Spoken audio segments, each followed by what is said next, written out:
financial problems, elder law, criminal law, tax problems, business matters, divorce, personal injury, bankruptcy, your life, your reality. Life is complicated. There is the law and there is reality. Welcome to Law and Reality, sponsored by THAV GROSS. Now here's your host, Ken Gross. Welcome to this segment of Law and Reality. Today's topic is, I don't want to say a morbid one, but the topic is, what financial steps should I take when a loved one dies? Brian Small. Good morning, Mr. Morbidity. Mr. Morbidity? Well, I don't think you should be doing the two-step, but you said steps. So I don't know, two-step, three-step, maybe a waltz? I think it's 6 feet is what happens. Is what I'm thinking about. Pat Simasko, how are you? Ken, don't encourage him. Don't encourage Brian. He'll just keep going and going. I'm doing great, Ken. Thanks for having me on today. All right, well, listen, Pat, you're center stage on today's topic. I want to look at financial. You've got the financial planning background, the estate planning background, the elder law planning background. Wait, then why isn't he Mr. Morbidity? Because I just wanted to pick on you. Okay, that's fine. What's step number one, Pat? Well, it's sad, but because of the COVID that's been going on, we've had, a number of clients pass away. They're all been in the higher risk categories, the older people, and but the one thing that you have to actually do is realize that you have a lot of time. You need to get your ducks in a row. I mean, start making sure that the accounts are set up the right way. My husband died, my wife died. We need to start making sure. We're talking about the widow has to take the time. Yeah. The person who's died doesn't have any more time. Yeah, well, you should. It's funny because, I was in that car accident. Me and my wife were having all these conversations about what to do to plan in case you do pass away, who to talk to, who do you trust, who's the advisor that you should talk to, and then the car accident, which was sad, but it really put it into perspective. Is that when you have a spouse pass away, there's a lot of things that need to be done, but you don't have to rush into anything. Every financial advisors want you to rush in. I'm going to come over tomorrow. I'll be there tomorrow. I'll help you out. I won't charge anything. And what they're really telling you is that they want to get in there so they can start consolidate your assets under their control and under their management. And I can see that, and I can see how easy it is to happen, because we see it all the time that the surviving spouse is in mourning, and there's a tremendous desire to get closure, right, and to bring things back to a state of normalcy. So they think that right away they've got to take care of all the things that occurred as a result of their loved one dying. They got to get it all done right away, and then things go back to being normal. Yeah. Isn't that? I mean, that's really where you see all these mistakes happening. You see people paying bills that they shouldn't be paying, which I know we're going to talk a little bit about, and people filing improper tax returns, and it gets to be an ugly mess. Yeah. Well, Pat, what do you mean by the investment advisor putting them into the wrong direction? Explain that more. And I love to put it in perspective, right? The financial advisor, he's going to come out and say the most wonderful things to you and be so nice and so cordial and so helpful. And then he's going to make recommendations on what to do. And are the recommendations what's best for him or what's best for you? So I put it in this perspective. Ken, if you go to buy a new car, what dealership are you going to go to? What kind of car are you going to go look at? Probably a Lincoln. Because I've gotten older in my right. So if I went to 20 Lincoln dealers, how many times would they talk about a BMW? None. Well, if they did, it wouldn't be nice. No, it wouldn't be nice. They don't do that. So those financial advisors that you're talking to, they're going to be recommending things that what they do, what they sell. If they're stockbrokers, they're going to be recommending stocks. If they're annuity guys, they're going to be recommending annuities. And it may not be what's best for you, but they're going to want to hurry up and get the account set up. And I can handle your life insurance, and I can handle your bank accounts, and I can handle your annuities, and I can handle everything, just so he's getting his arms around everything, and which may not be the best. It sounds like a good service to you, but in reality, he's becoming your one and only guy. All your eggs are in one basket at that time. So what are you suggesting, Pat, that you gotta diversify and be with more than one advisor? Where? Well, what I'm suggesting is there's a good old fashioned philosophy. Don't make any decisions after someone passes away for at least a year. Don't make any major decisions for at least a year. When you're looking at your investments after a loved one dies, those are lifetime decisions that are being made, and they want you to make it in the next half hour. So take time, shop around, spend as much time looking for a financial advisor as you do looking for airplane tickets or cruise tickets. I bet you spend more time picking a cruise than you do picking the financial investments that you have, right? Well, I've gotten really good at picking cruises, so I go pretty quick on that, and I also don't pick them at all anymore because I don't know if I'm ever going to get to go on a cruise again. Do you spend more time picking cruises or your mutual funds? Probably cruises. Yeah, then that's what people do. But I did pick Moderna stock. Oh, there you go. Perfect. So, but I sold it too soon. Well, use that as an example. Mom, she just has a $500,000 life insurance check come in. So now that's the money that Dad put away to protect her for the rest of her lifetime. She goes over to the stockbroker and he says, "Oh my God, I got Moderna stock for you. It just went through the roof. It's up through the roof." "Oh, great. That sounds great. You're such a nice guy. You came to the house and you're so wonderful." And all of a sudden you invest it, and then all of a sudden, sadly, let's pretend that the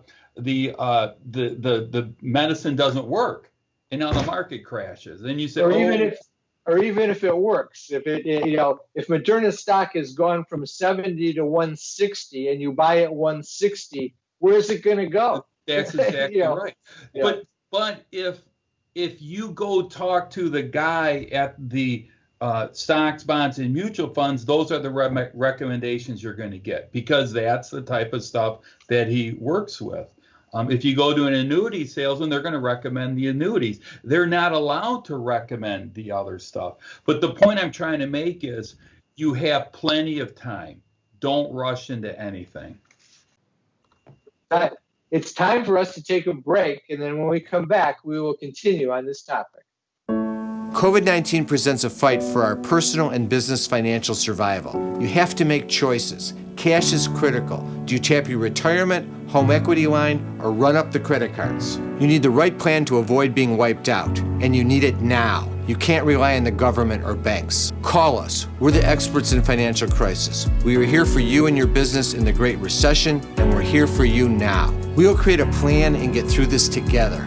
THAV GROSS will solve your problem. Is the debt piling up? Struggling to get by? It's all about preserving future income.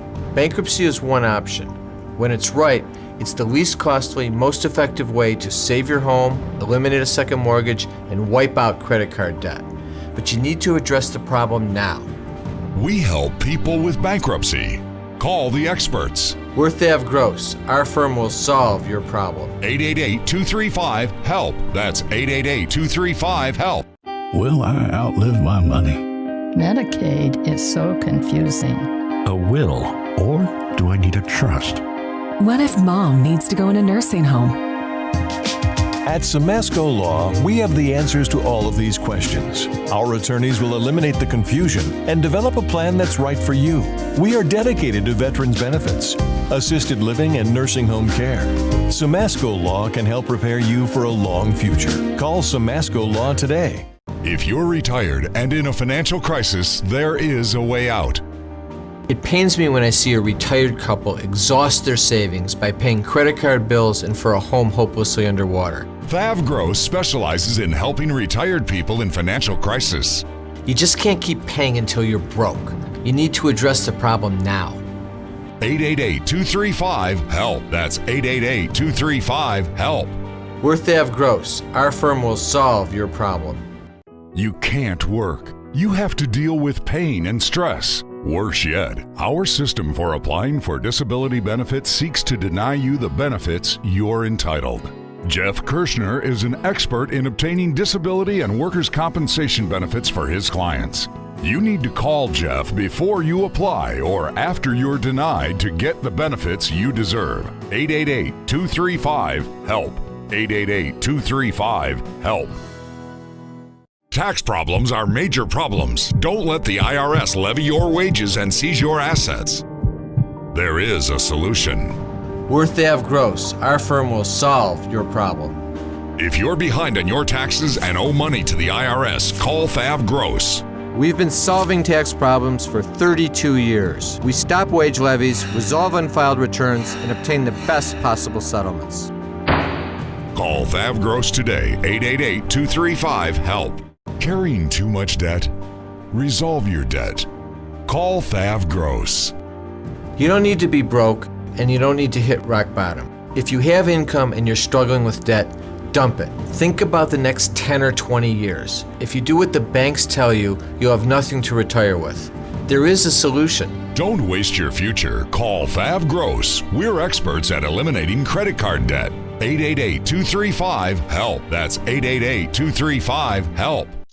All right, so we're back. All right, so I want to move on, but before we do, I want to share a story that I thought of from what you were saying, Pat.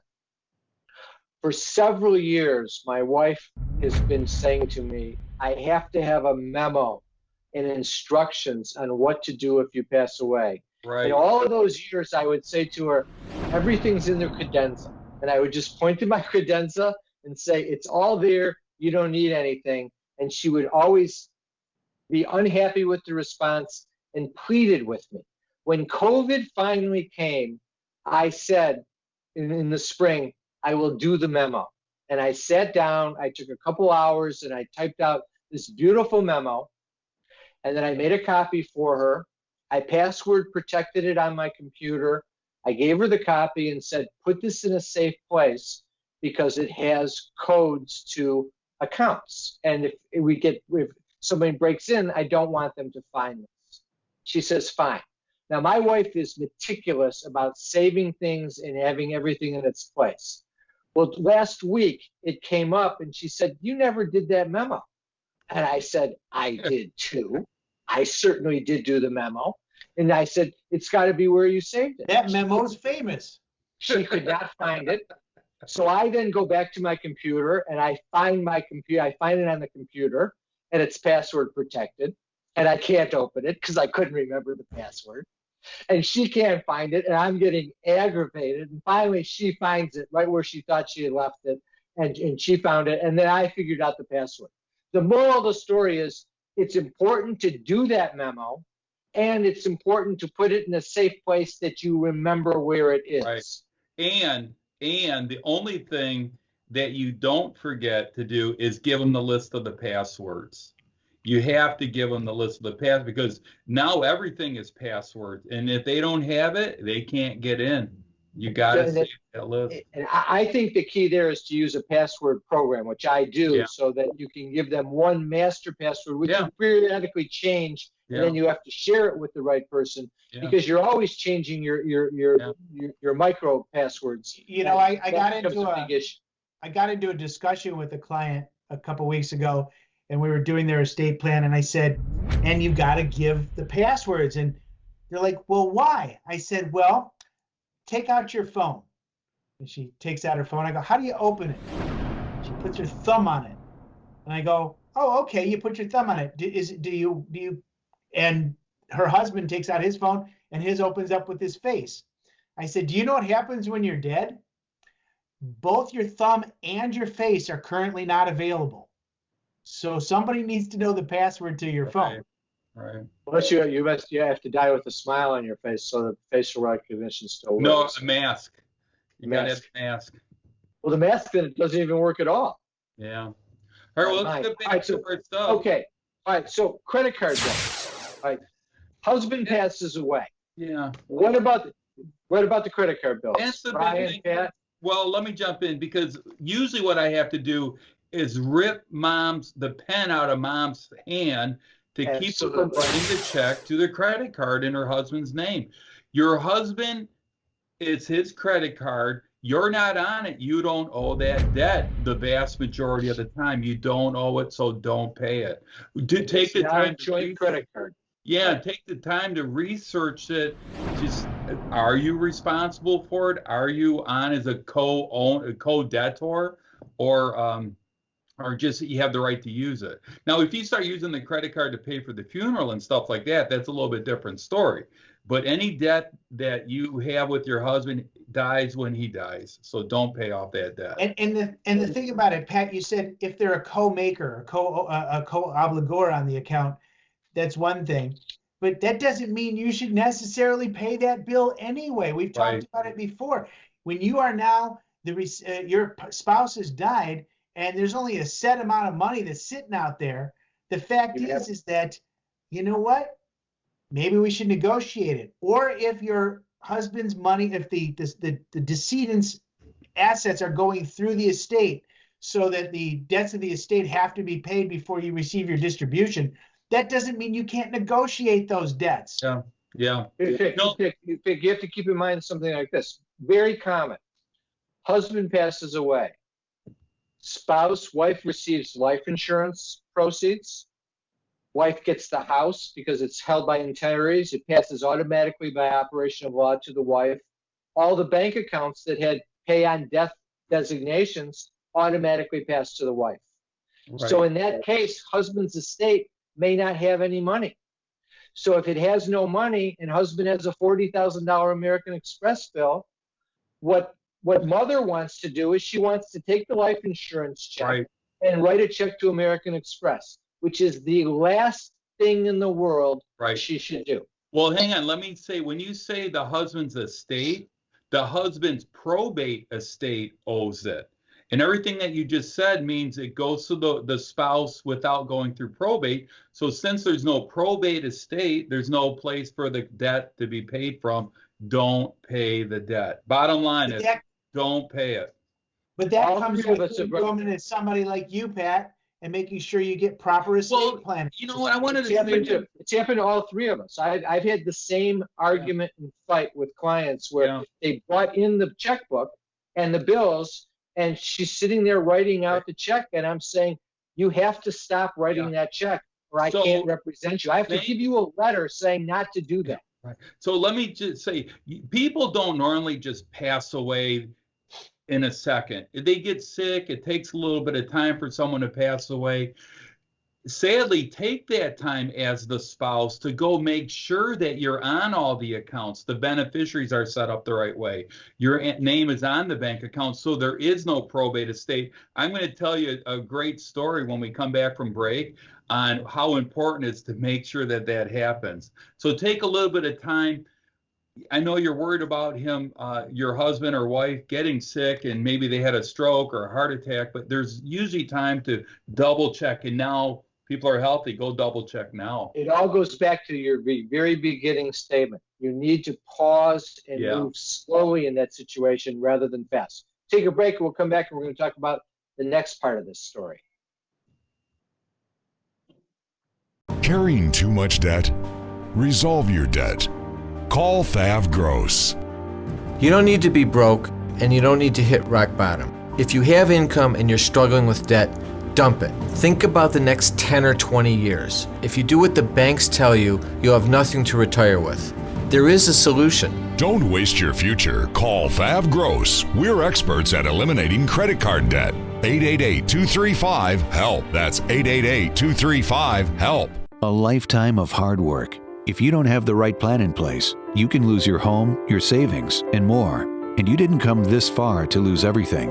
Samasco Law wants you to know that laws are changing. Today, the average cost of nursing home care is $85,000 a year.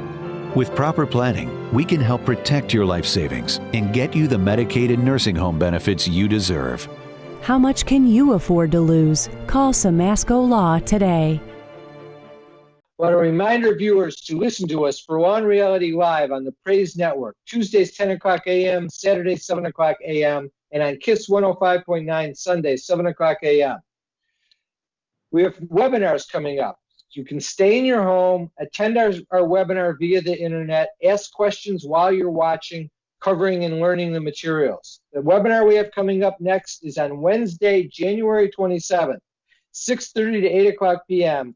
Time to get rid of the credit card bills because they're going to be coming after the new year. We're going to talk about how to address debt so that you preserve what you have. You don't allow your future income to be lost on paying past debts and credit card bills. We're going to have a special segment for small businesses facing debt and closure issues as a result of COVID. We're going to learn the available solutions outside of bankruptcy as well as using bankruptcy.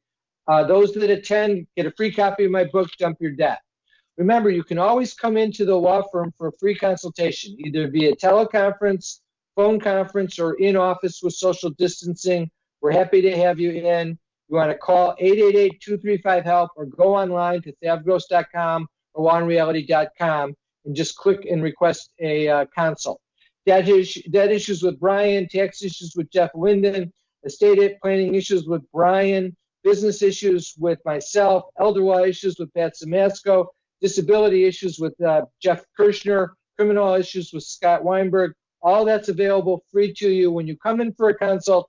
It is not a show and tell type of a thing. We analyze your problem. We give you the exact solution that you need to follow to address the problem, and you walk away with a game plan. That's the key, is learning what your options are.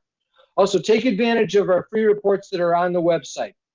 Resolving Tax Problems, The Real Solution by myself and Jeff Linden, How to Save Your Home from Foreclosure, Business Loans and Grants for Small Businesses in Detroit and Michigan, and The Retiree's Guide to Social Security from Pat Samasco. I want to thank our sponsors, THAV GROSS, Samasco Law, Kirshner Law. Now back to the show.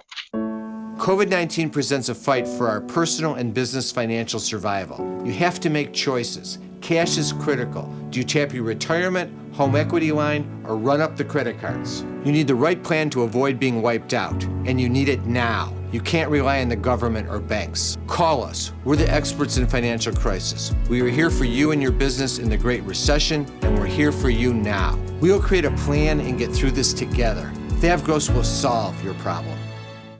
All right, so Pat, you were going to say you had a story for us. Surviving wife comes in with her son. Her husband passed away, and there was an $80,000 bank account that was in his name alone that now the bank account has to go through probate. At the same time, she came in with a credit card bill for $80,000 that was in his name alone. And we got the history of the credit card. It was all jewelry. So he was buying jewelry and jewelry and jewelry. And she goes, I don't have any of this jewelry. He gave the jewelry to the girlfriend. He gave the jewelry to the girlfriend. And when the bank account had to go through probate, creditors get paid first. And the credit card companies had priority. So she had to pay for the girlfriend's jewelry that had she known that she wasn't on the bank account, she could have got on the bank account before he died. And so that's something that could cause so much trauma that she could die from it. She literally dug him up and beat the crap out of him and then reburied him. Probably can't say that I blame her. Well deserved, actually. Yeah. So one thing. So what about estate planning steps? Yeah. Well, the estate planning one is. What do you learn from this? So the person's passed away. What should you do before a loved one passes away, estate planning wise? Well, let's do just one quick thing on taxes. And again, when you are married and your spouse passes away, you're in a married couple tax bracket. and you have married couple deductions. So at that point, it's a good time to look to say, well, this year that's coming up, I'm going to take some money out of my IRA. Normally people take the required minimum distribution, but let's say a dad passes away in January, the income's a lot lower, but you still have all year to use as a married couple tax return. So you may want to take more money out of the IRA to keep you still at a lower tax bracket. That's a really hard conversation because mom never wants to pay taxes. We look at tax brackets, not the tax that has to be paid. So take a bigger distribution because you're in a lower tax bracket. Yeah, because you're married, and even though dad died in January, you still are. And now we're in December now. I don't know when the show's going to be shown, but if people see the show in the year 2020, you can take a distribution in 2020 as a married couple, lower tax bracket. Because the next year after you're single, your brackets are different. Make sense? Yeah, absolutely. And on that, you also have another tax issue that you have to kind of just watch out for is husband has all of this income. Let's say he had to cash in while he was living his IRAs or his deferred comp agreements that he had from his employer, and he didn't have adequate withholding paid in. Right. And he now has a big tax liability, but mom doesn't have that tax liability. Mom can file married filing separate. Dad's return is dad's obligation. If there's no money in dad's estate, there's no money. It's just like the credit card bill. Right. Mom's not responsible for it if the return for that year is married filing separate. Yeah. So you have to analyze those issues carefully. Yeah. So now, hey, Pat, do you only have the year in which the spouse died, like till the end of that fiscal year? So if somebody dies December 15th, they only have 15 days to make that financial decision versus a full year? Or... Yeah. Wow. Yeah. Good. In terms of the distribution. So you can't go to April 15th of the following year if it's out of an IRA? No, because it's this tax year that you're married or single. Yeah. And that's the thing that you have to realize now is, dad's sick. Mom made all of his decision because that's his wife. She could go to the bank and cash checks and pay bills. Well, now that dad's passed away, she's a single person. She needs her medical power of attorney. She needs her financial power of attorney because she doesn't have that spouse there that's on all the accounts and on all the. Yeah. So that's when you need to take, and also for nursing home or Medicaid planning, as a married couple, we can protect all the money immediately if someone's in the nursing home. As a single person, we need 5 years to protect the money. So when you're looking at your estate plan, look at it not just to avoid probate. Do you want to avoid probate and protect your assets? God forbid you have to go into a nursing home. That nursing home is what, $10,000 to $12,000 a month? Yeah. And you use up all of your money. Yeah. Lickety split. Yeah, and you're single right now because before you were married, you could keep the spouse at home because you were there to take care of them. But now you're single. Brian's not going to take you into his house. Yes, he will. And on that note, everyone can go to Brian's. Have a great week. We'll be back next week with Law and Reality. Thank you, Brian.